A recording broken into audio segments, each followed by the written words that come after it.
Bonjour les champions, aujourd'hui on se retrouve pour faire un bilan sur le calcul d'une vitesse moyenne.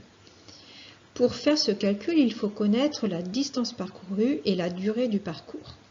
La distance est généralement notée D, la durée notée T puisqu'elle est liée au temps.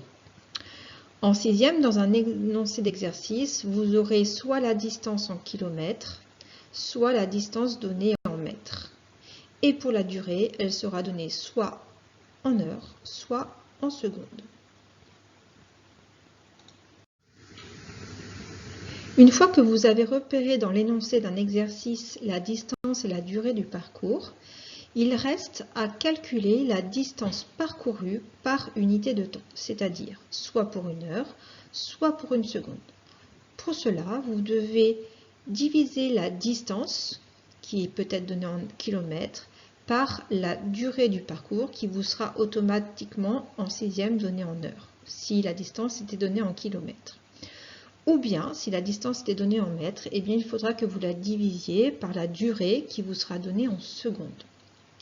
La valeur trouvée correspondra à la valeur de la vitesse. La vitesse est notée V.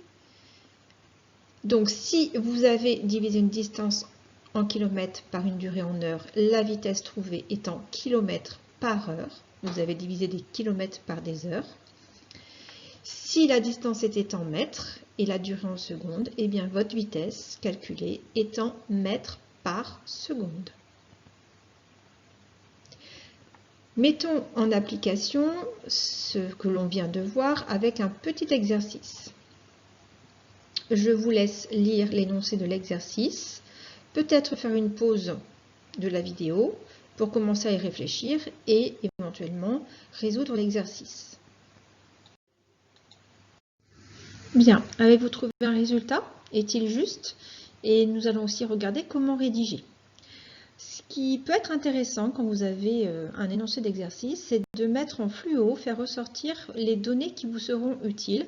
Parce que lorsque vous allez continuer 5e, 4e, 3e, parfois vous aurez des textes, des énoncés plus longs et puis avec des données qui seront inutiles, il faudra savoir faire le tri.